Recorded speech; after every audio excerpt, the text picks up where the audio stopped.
दोस्तों, क्या आपको पता है कि अगर हम सिंगापुर के मरीना बे सैंड्स को इस दुनिया का 8वां अजूबा भी कहें तो वो गलत नहीं होगा।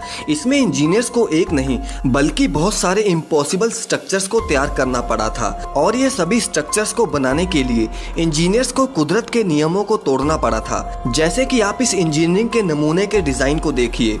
इसका डिज़ाइन कुछ ऐसा हो गया था कि अगर इस पर थोड़ा और वजन होता तो ये बिल्डिंग गिर भी सकती थी, लेकिन इसके बावजूद भी इंजीनियर्स ने इसके ऊपर इतना बड़ा स्काई पार्क बनाया कैसे। और शायद आपको ये बात ना पता हो कि ये स्काई पार्क इतना बड़ा था कि इसके ऊपर 4 A380 जेट्स लैंड हो सकते थे, लेकिन इसके बावजूद भी ये इतना बड़ा स्काई पार्क इतना ऊपर गया कैसे।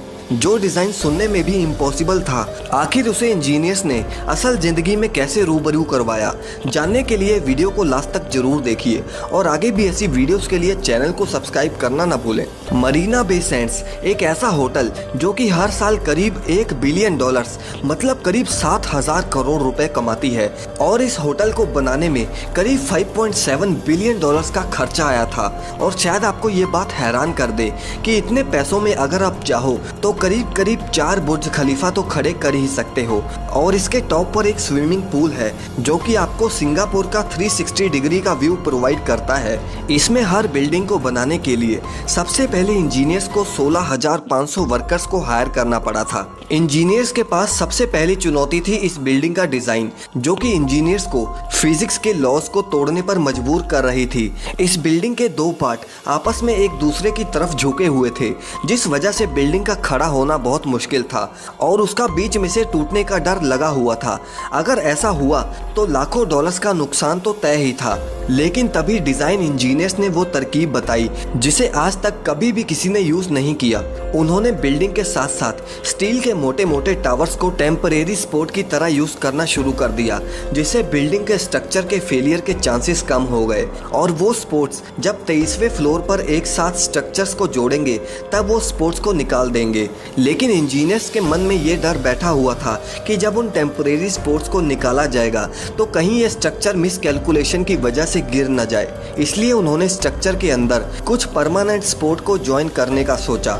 इसलिए उन्होंने कुछ स्टील वायर्स को पकड़ बनाने के लिए स्ट्रक्चर के अंदर ही ज्वाइन कर दिया और वायर्स का दूसरा हिस्सा उन्होंने ह्यूमनिक जैक से टाइट कर दिया, जिससे अगर फ्यूचर में बिल्डिंग का लोड बढ़ता भी है तो वो वायर्स उस बिल्डिंग का 50% तक का वजन कंट्रोल कर लेंगे।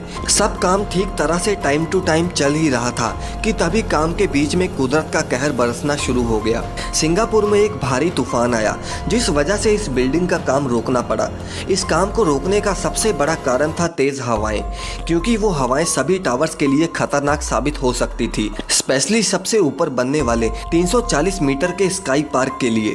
ये तेज हवाएं स्ट्रक्चर के डिजाइन को खराब कर सकती थी। अब इंजीनियर्स को इस बात की चिंता खाए जा रही थी कि ये प्रोजेक्ट इतनी तेज हवाओं में सेफ भी है या नहीं। इसलिए उन्होंने विंड इंजीनियर्स को हायर किया जो कि इस पूरे प्रोजेक्ट की टेस्टिंग कर सकें। अब विंड इंजीनियर्स ने इस प्रोजेक्ट के मॉडल पर टेस्ट करनी शुरू कर दी और उन्होंने ये पता लगा लिया कि सिंगापुर के तूफान में ये बिल्डिंग्स 200 मिलीमीटर तक इधर उधर हो सकती हैं। जब इंजीनियर्स ने यह पता लगाया कि यह मूवमेंट ऊपर ब्रिजेस पर लगे हुए जॉइंट्स की वजह से हो रही है तो उसे काबू में करने के लिए इंजीनियर्स ने स्काई पार्क के नीचे मल्टी डायरेक्शनल स्टील बैरिंग्स को लगा दिया। लेकिन उसमें भी एक प्रॉब्लम आ रही थी।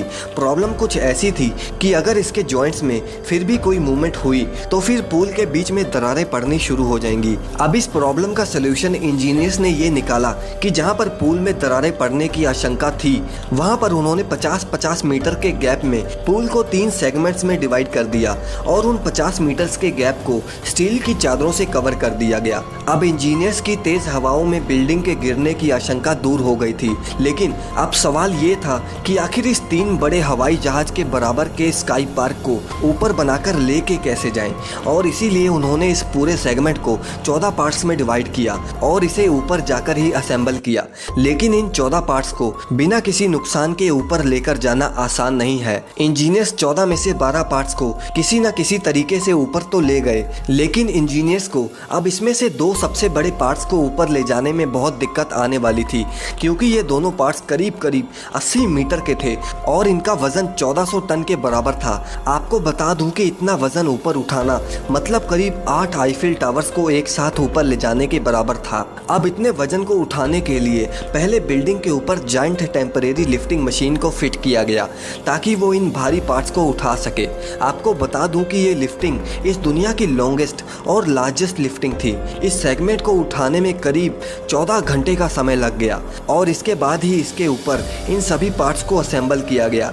और आज इस बिल्डिंग में इस दुनिया का सबसे महंगा कसिनो के साथ साथ 200 मीटर की ऊंचाई पर दुनिया का सबसे बड़ा स्विमिंग पूल भी है। वैसे क्या आप कभी इस होटल में जाना चाहोगे? कमेंट करके हमें ज़रूर बताएं। और वीडियो आपको कैसी लगी इसे भी हमें कमेंट सेक्शन में ज़रूर बताएं।